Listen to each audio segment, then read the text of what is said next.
സ്മൃതി, വെട്ടിലാക്കിയോ എന്നുള്ളതാണ് ചോദ്യം. ഒരു ഭാഗത്ത് ദിലീപിൻ്റെ വിധിയെ തുടർന്നുണ്ടാവുന്ന പ്രസ്താവനകൾ, അത് ചില സിനിമാ ലോകത്താണെങ്കിൽ ചലച്ചിത്ര സംഘടനകൾ ഇന്ന് ഭാഗ്യലക്ഷ്മി രാജിവെച്ച് പുറത്തു വരുന്നു. രാഷ്ട്രീയത്തിലാണെങ്കിൽ അടൂർ പ്രകാശിൻ്റെ അനവസരത്തിലുള്ളൊരു പ്രസ്താവന, അത് പിന്നീട് അടൂർ പ്രകാശിന് തിരുത്തേണ്ടി വരുന്ന സാഹചര്യം ഉണ്ടാകുന്നു. KPCC കോൺഗ്രസിലെ എല്ലാ നേതാക്കളും ഒന്നടങ്കം അടൂർ പ്രകാശിനെ എതിർത്തുകൊണ്ട് രംഗത്ത് വരുന്ന സാഹചര്യം ഉണ്ടാകുന്നു. വെട്ടിലാക്കിയോ?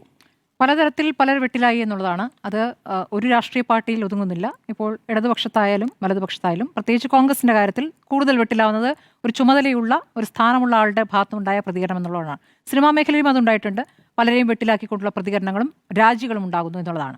അപ്പോൾ നമ്മൾ അടൂർ പ്രകാശിൻ്റെ പ്രതികരണം നോക്കിയാൽ, അടൂർ പ്രകാശ് ഇന്ന് പറഞ്ഞ പ്രതികരണം ഇതാണ്: സ്ത്രീ എന്ന നിലയ്ക്ക് അതിജീവിതയ്ക്കൊപ്പമാണ് എന്ന് പറയുമ്പോഴും നീതി എല്ലാവർക്കും ലഭിക്കണം, ദിലീപിന് നീതി ലഭ്യമായി എന്നുള്ളതാണ്.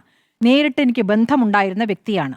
ഉന്നത പോലീസ് ഉദ്യോഗസ്ഥരുടെ നേതൃത്വത്തിൽ ഉണ്ടാക്കിയ ഗൂഢാലോചന എന്ന് ദിലീപ് പറഞ്ഞിട്ടുണ്ടോ? വിധി വന്നപ്പോൾ പല അഭിപ്രായം കേട്ടപ്പോൾ അങ്ങനെ തോന്നാം.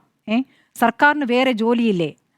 അതായത് അപ്പീലുമായി ബന്ധപ്പെട്ട ചോദ്യത്തിനാണ് പറയുന്നത്. സർക്കാരിന് വേറെ ജോലിയില്ലല്ലോ, ആരെ ഉപദ്രവിക്കാൻ കഴിയുമെന്ന് നോക്കിയിരിക്കുകയാണ്. അതായത് അതിജീവിതയ്ക്ക് വേണ്ടി അപ്പീൽ പോകുന്നതിനെ ഉപദ്രവിക്കൽ, ദിലീപിന് ഉപദ്രവിക്കൽ എന്ന വാക്കിലോട് കൂടിയാണ് അടൂർ പ്രകാശ് വിശേഷിപ്പിച്ചത്. പിന്നീട് നമുക്കറിയാം, കേരളത്തിൻ്റെ ചുമതലയുള്ള ദീപാദാസ് മുൻഷി അടക്കം KPCC അധ്യക്ഷനടക്കം ഇടപെടുകയും വളരെ പെട്ടെന്ന് അതിൽ തിരുത്തൽ നടത്തി പ്രതികരണം നടത്തണമെന്ന് ആവശ്യപ്പെടുകയും ചെയ്യുകയായിരുന്നു. ആ പ്രതികരണം എന്നുള്ളത് വിധി വരുമ്പോൾ കോടതിയെ തള്ളിപ്പറയാനാകില്ല. പ്രോസിക്യൂഷന് തെറ്റുപറ്റിയാൽ സർക്കാർ തിരുത്തണം, അതിജീവിതയ്ക്ക് നീതി കിട്ടണം. KPCCയും പറഞ്ഞിട്ടുണ്ട്, അത് ഞാനും പറയുന്നു. അപ്പീൽ നൽകുന്നത് ദിലീപിനെ ബുദ്ധിമുട്ടിക്കാനാണ് എന്ന് ഞാൻ പറഞ്ഞിട്ടില്ല എന്ന്. ബുദ്ധിമുട്ടിക്കാനെന്നുള്ള വാക്കല്ല പറഞ്ഞത്, ഉപദ്രവിക്കാനെന്ന വാക്കാണ് പറഞ്ഞത്. അതിലും ഗുരുതരമായ വാക്കാണ് നേരത്തെ പറഞ്ഞത്. അപ്പോൾ പറഞ്ഞത് രണ്ടും നമ്മൾ ഇതിൽ കണ്ടിട്ടുണ്ട്, പറഞ്ഞത് എല്ലാവരും കേട്ടിട്ടുമുണ്ട്. അപ്പോൾ ഈ പറച്ചിൽ എന്തിനായിരുന്നു എന്നുള്ള ചോദ്യമുണ്ട്. ഇപ്പോൾ തദ്ദേശ തെരഞ്ഞെടുപ്പ് നടക്കുകയാണ്. ഇപ്പോൾ കോൺഗ്രസ് പ്രതീക്ഷ വയ്ക്കുന്ന തെക്കൻ കേരളത്തിൽ അടക്കം, പത്തനംതിട്ടയിലടക്കം തദ്ദേശ തെരഞ്ഞെടുപ്പിൽ ഇന്ന് വോട്ട് ചെയ്യാൻ ആളുകൾ പോകുന്ന ഘട്ടത്തിൽ നടത്തിയ ഈ പ്രതികരണം ഒരുപക്ഷെ നേരത്തെയും രാഹുൽ മാങ്കുട്ടത്തിന് പൂർണ്ണ പിന്തുണ നൽകിയ അടൂർ പ്രകാശ് ആരെ പ്രതിരോധത്തിലാക്കാൻ പറഞ്ഞതാണ് എന്ന് സംശയിക്കാം. കാരണം ഇപ്പോൾ ഉള്ള നേതൃത്വം രാഹുൽ മാങ്കുട്ടത്തിൽ വിഷയത്തിലെടുത്ത ഒരു നിലപാടുണ്ട്. ആ നിലപാടിന് വിരുദ്ധമായ പ്രതികരണം നമ്മൾ നേരത്തെയും അടൂർ പ്രകാശിൽ നിന്ന് കേട്ടിട്ടുണ്ട്.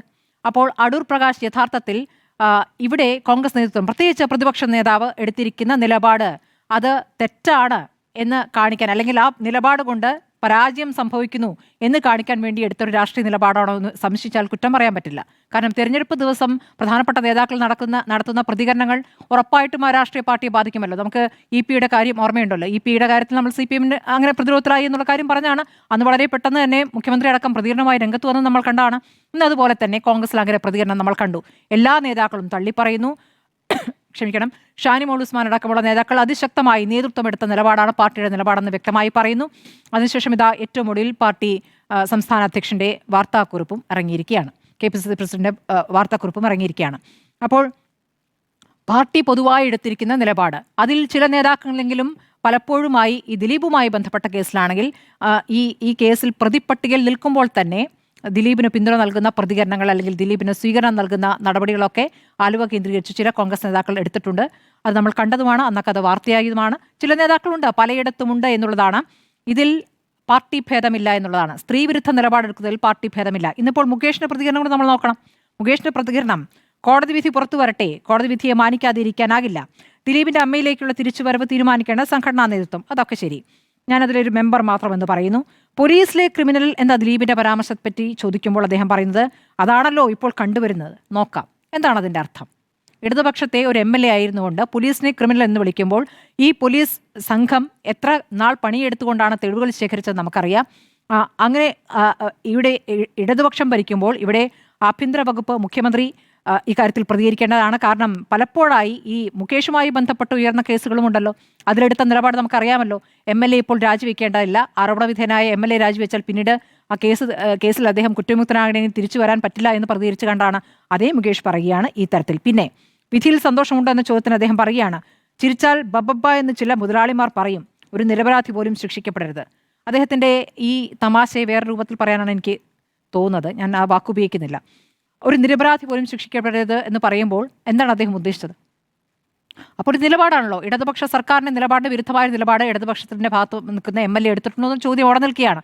നമുക്കറിയാം, ഇത് നടി ആക്രമിക്കപ്പെട്ട ഘട്ടത്തിൽ അന്ന് ഈ നമ്മൾ AMMA എന്ന് വിളിച്ചിരുന്ന ഘട്ടത്തിൽ അവർ നടത്തിയ വാർത്താ സമ്മേളനം ഉണ്ടല്ലോ, ആ വാർത്താ സമ്മേളനത്തിൽ അതിജീവിതയ്ക്ക് വേണ്ടി ചോദ്യങ്ങൾ ചോദിച്ച മാധ്യമപ്രവർത്തകർ നേരെ കൂക്കി വിളിക്കുകയും കൈയടിക്കുകയും ചെയ്ത് അപമാനിക്കുന്ന രീതിയിൽ പ്രതികരിക്കുകയും ചെയ്ത് ഞങ്ങൾക്ക് രണ്ടുപേരെയും വേണം എന്ന് പ്രതികരിച്ചവരിൽ ഒരാൾ മുകേഷ് ആയിരുന്നു, രണ്ടാമത്തെ ആൾ ഗണേഷ് കുമാർ ആയിരുന്നു. അവരിപ്പോഴും മന്ത്രിസഭ ഭാഗമായിട്ട് അല്ലെങ്കിൽ MLA ആയിട്ട് ഒരാൾ നിൽക്കുന്നുണ്ട്. അപ്പോൾ ഈ കാര്യങ്ങളൊക്കെ എല്ലാ പാർട്ടിയിലും ഉണ്ട് എന്നുള്ള കാര്യമാണ്. ഇനി ഫെഫ്കയുമായി ബന്ധപ്പെട്ടാണെങ്കിൽ എല്ലാ സിനിമാ സംഘടനകളും വളരെ പെട്ടെന്നാണ് യോഗം ചേർന്നത്. അതിൽ ഈ പറയുന്ന താരസംഘടനയോട് വളരെ പെട്ടെന്ന് യോഗം ചേരുകയും അദ്ദേഹത്തിന് വരാനുള്ള താല്പര്യമുണ്ടെങ്കിൽ വേഗം വരട്ടെ എന്ന ആലോചനയിലേക്ക് പോവുകയാണ് ചെയ്തത്. ഇതിൽ ഫെഫ്ക അധികൃതർ അതിൻ്റെ ഭാരവാഹികൾ പറയുന്ന ഒരു കാര്യം പുറത്താക്കുന്നതിലും അതേ വേഗം ഉണ്ടായിരുന്നു എന്നുള്ളതാണ്. അപ്പോൾ കോടതി ഇപ്പോൾ വെറുതെ വിട്ടല്ലോ, കോടതി നിരപരാധിയാണെന്ന് കണ്ടെത്തിയതോടുകൂടി തിരിച്ചു വരേണ്ട സാഹചര്യമുണ്ട് എന്നുള്ളതാണ്. പക്ഷേ അത് സംഘടനയിൽ കൃത്യമായി ആലോചിച്ചിട്ടല്ല, എല്ലാവരുമായി ആലോചിച്ചെടുത്ത തീരുമാനമല്ല എന്ന് പറഞ്ഞുകൊണ്ടാണ് അതിൽ നിന്ന് ഒരു രാജി ഇപ്പോൾ ഭാഗ്യലക്ഷ്മിയുടെ ഭാഗത്തുണ്ടായിരുന്നത്. ഭാഗ്യലക്ഷ്മി അതിൽ ബി ഉണ്ണികൃഷ്ണൻ മാത്രമാണ് കൃത്യമായി പേരെടുത്ത് തന്നെ കുറ്റപ്പെടുത്തുന്നത്. അദ്ദേഹം ഏകപക്ഷീയമായ ചില തീരുമാനങ്ങൾ എടുക്കുന്നു എന്ന് പറയുന്നു. അന്ന് ഈ കേസിൽ പ്രതിയാകുന്ന ഘട്ടത്തിൽ തന്നെ ദിലീപിനെ വെച്ച് സിനിമ എടുക്കാൻ അദ്ദേഹം പോയി, അതിനെ താൻ എതിർത്തു.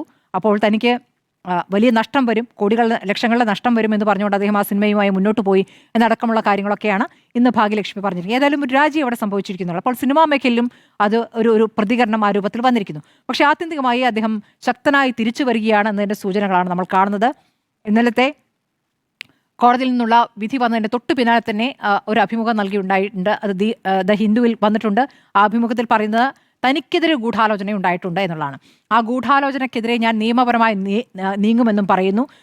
അപ്പോൾ ആ ഗൂഢാലോചന എന്ന് പറയുന്നത് ആരുടെ ഭാഗത്താണ് എന്നുള്ളതാണ് എന്ന് അദ്ദേഹം പറയുന്നതായിട്ടാണല്ലോ നമ്മൾ ഇന്നലത്തെ ആദ്യത്തെ പ്രതികരണം കണ്ടത്. ആ ഗൂഢാലോചന നടത്തിയവർക്കെതിരെ ഞാൻ കേസിന് പോകും, അപ്പോൾ ഞാനാണ് ഇര എന്ന വാദം അദ്ദേഹം പറയുന്നു. SITയുടെ ഗൂഢാലോചന ഉണ്ടായെന്ന് പറയുന്നു.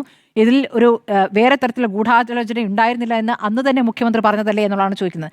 അന്നത്തെ മുഖ്യമന്ത്രിയുടെ പ്രതികരണത്തെയാണ് ഇപ്പോൾ കോട്ട് ചെയ്യുന്നത്. കാരണം അന്ന് കേസിന് തുടക്കത്തിൽ ഒന്നാം പ്രതി അന്ന് പറഞ്ഞിരുന്നു ദിലീപിലേക്ക് ചൂണ്ടിക്കാണിച്ചപ്പോൾ അന്ന് മുഖ്യമന്ത്രി പറഞ്ഞു അത് പ്രതിയുടെ ഭാവനയിൽ വിരിയുന്ന ചില തോന്നലുകളാണ്, അത്തരം തെളിവുകൾ നമ്മുടെ മുന്നിലില്ല, സിനിമാ മേഖലയെ അപകീർത്തിപ്പെടുത്താനാണെന്ന് അന്ന് മുഖ്യമന്ത്രി പറഞ്ഞിരുന്നു എന്നുള്ളതാണ്. ആ വാദം കഴിഞ്ഞ് എത്ര വെള്ളം ഒഴുകിപ്പോയി. അതിനുശേഷം തെളിവുകൾ വരുന്നു, പ്രതിയാക്കപ്പെടുന്നു, അന്വേഷണ സംഘം രൂപീകരിക്കുന്നു, അന്വേഷണം നടക്കുന്നു, പ്രോസിക്യൂട്ടർമാർ രാജിവെക്കേണ്ട സാഹചര്യം വരെ ഉണ്ടാക്കുന്നു. അപ്പോൾ ഇതൊക്കെ കടന്നുപോയ കാര്യങ്ങളാണ്. അപ്പോൾ വീണ്ടും ഏറ്റവും ആദ്യത്തെ സാഹചര്യത്തിലേക്ക് അത് ചൂണ്ടിക്കാണിച്ചുകൊണ്ട് താൻ നിരപരാധിയാണെന്ന് പറയാനുള്ള അഹങ്കാരത്തോടു കൂടിയുള്ള പ്രതികരണം അത് നമ്മൾ കാണാം, അത് കണ്ടിരുന്നു. അതിൽ ഒരു ഭീഷണിയുടെ സ്വരമുണ്ട് എന്ന് നമ്മൾ ഇന്നലത്തെ ചർച്ചയിൽ തന്നെ പറഞ്ഞാണ്. അപ്പോൾ ഈ തരത്തിൽ പല പ്രതികരണങ്ങൾ, പല രാഷ്ട്രീയ പാർട്ടികളുടെ ഭാഗത്തുനിന്നുള്ള പ്രതികരണങ്ങൾ, അപ്പുറത്തുനിന്നും വരുന്ന പ്രതികരണം എന്നുള്ളത് സിനിമാ സംഘടനയ്ക്ക് അകത്തുനിന്ന് തന്നെയാണ്. അപ്പോൾ വെട്ടിലാക്കിയെന്ന് ചോദിച്ചാൽ ആരൊക്കെയൊക്കെയോ വെട്ടിലാക്കപ്പെട്ടിട്ടുണ്ട്.